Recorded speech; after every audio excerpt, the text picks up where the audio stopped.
Sorry, I was late. I was getting my skates sharpened out there in the hall.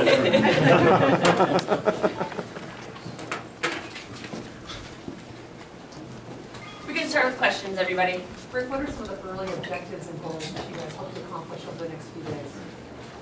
Well, we want to get off to a good start in training camp. 1 month from tomorrow, we open the season on the road. And, with a lot of new guys, we have a lot to get done on the one hand. On the other hand, there's going to be a real effort by the staff to make things simple so that our new guys can get to know each other without a lot of extra confusion, because you're trying to do a lot of different things. So simplicity's big, and we've got to develop chemistry in as quick a period of time as we can. What do you like best about this new group, Rick?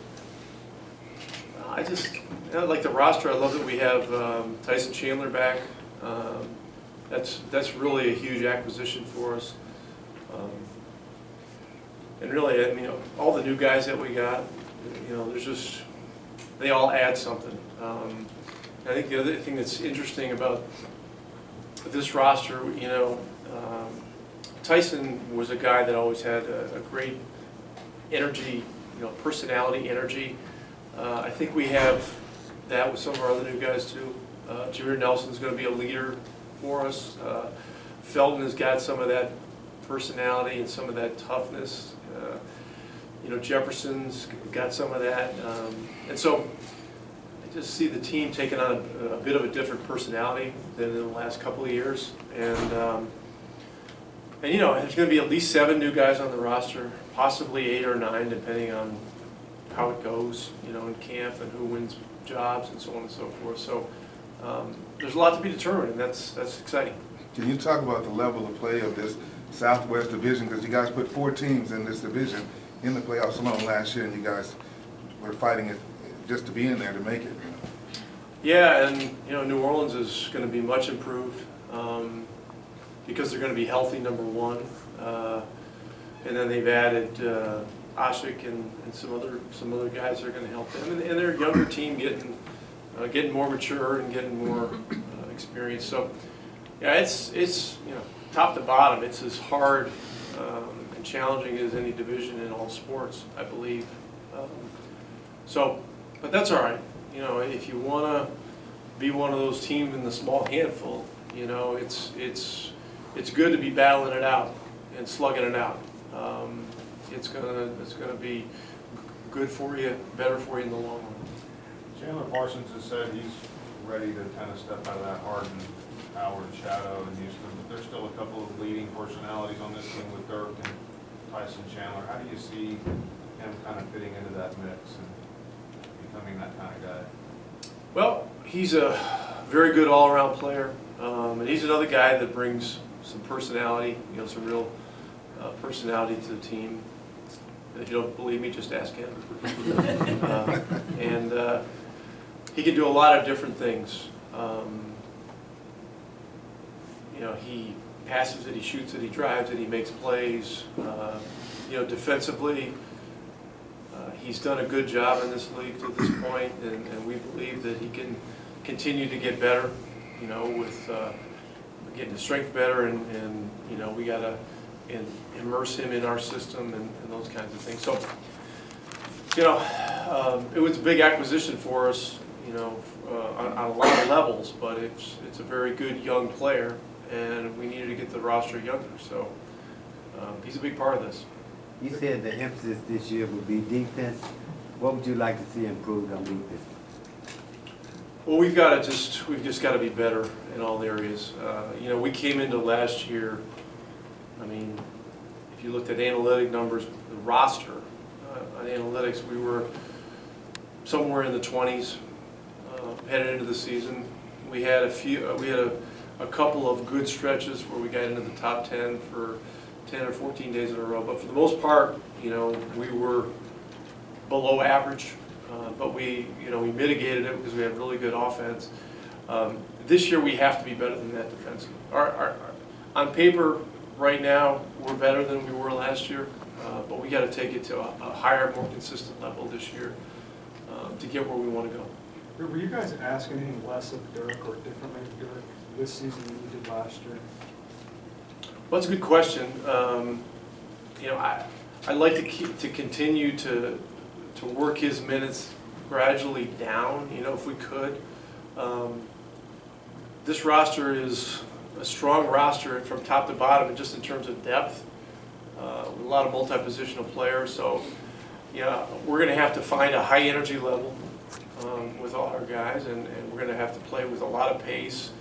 And if we can do that, I think we can find. I think we can find a way to get him from 32 minutes maybe down to 31 or 30 or maybe 29. Who knows? A lot of it is the spacing and how you play him and how you rest him.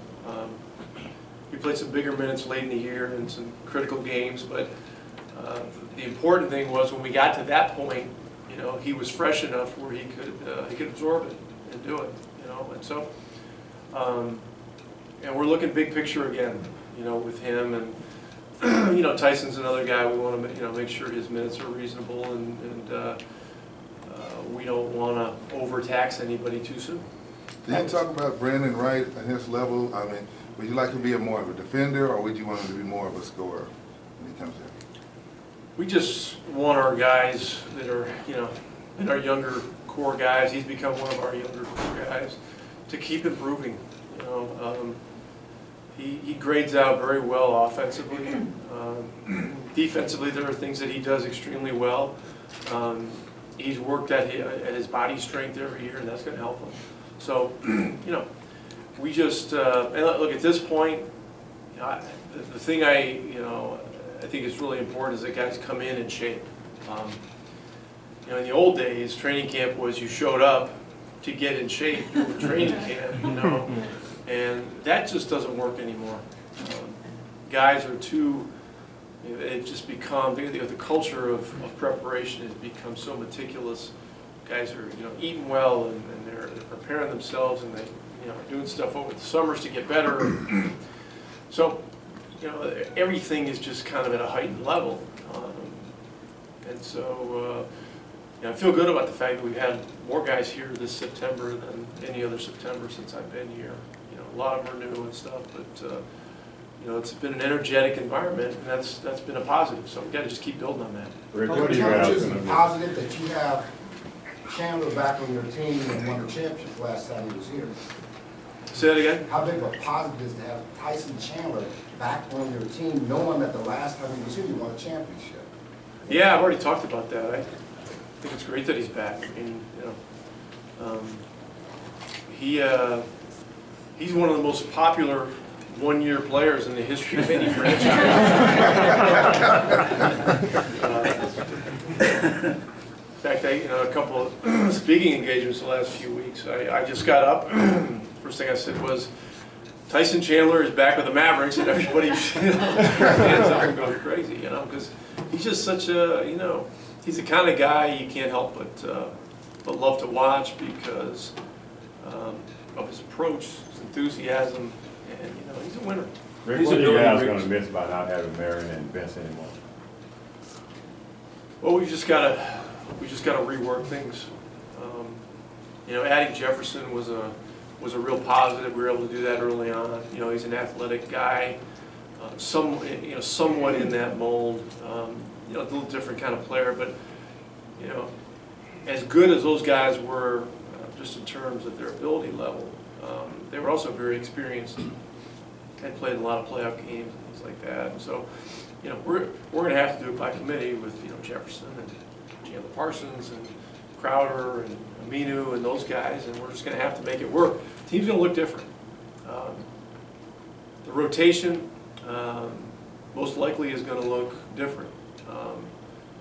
And this period of training camp and exhibition games, we're going to have to figure out what's going to work best for us. But when you add seven or eight new guys, some things are going to look different.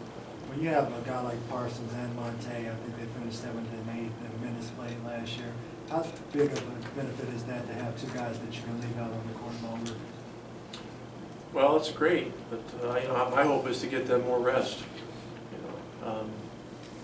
Monte, carried a huge load for us last year. He was because he averaged, what, 37, 38 minutes a game.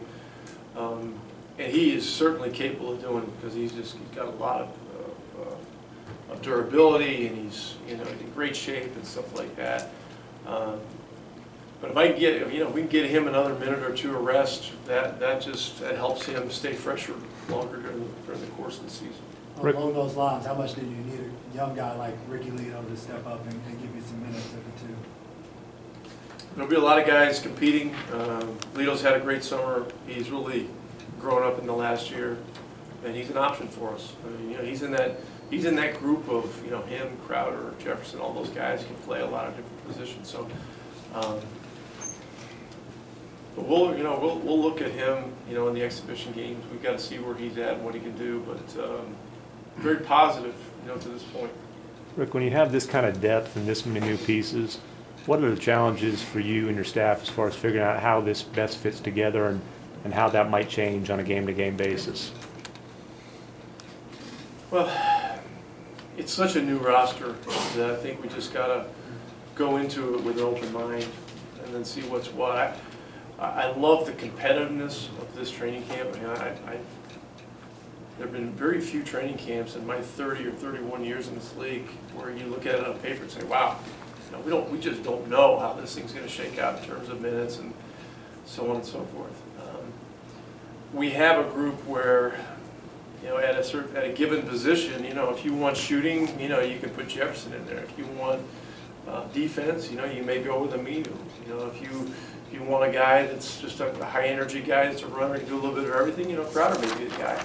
So, but I want to see these guys compete before, you know, trying to give you an answer as to how exactly it's going to go, because I don't know that. Coach, you mentioned that this team is different. This is a different team. You got a number of guys who can do a number of things for this particular team here. But did this team get better? Meaning, can they put forth the same display that the 2011 Champions League?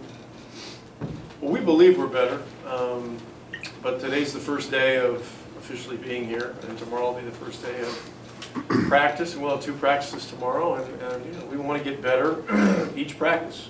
And you know, we're very process oriented with things. You know, 2011 is, you know, that's down the road. It's in the past.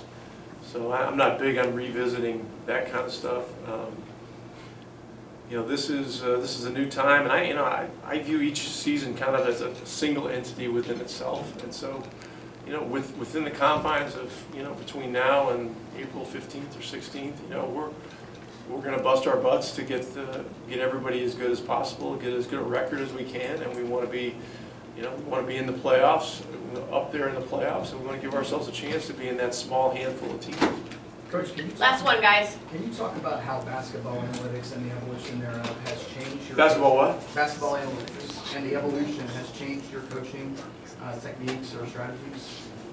Well, there's a lot of information available. There's more all the time. One of the challenges has been to sift through it and see what's most relevant for your team. We've got a strong analytics department now, headed by Roland Beach. He's got 3 guys working with him, and so we'll be stronger manned than we've ever been in that area. And you know, in my meetings with them, we're trying to figure out the things that are most pertinent to chart for our success, to monitor and so on. You can get carried away, and you know, you can go overboard with a lot of things with metrics and analytics. But it's been a good tool for us. But you know, it doesn't decide everything. Thank you. Thanks, Coach.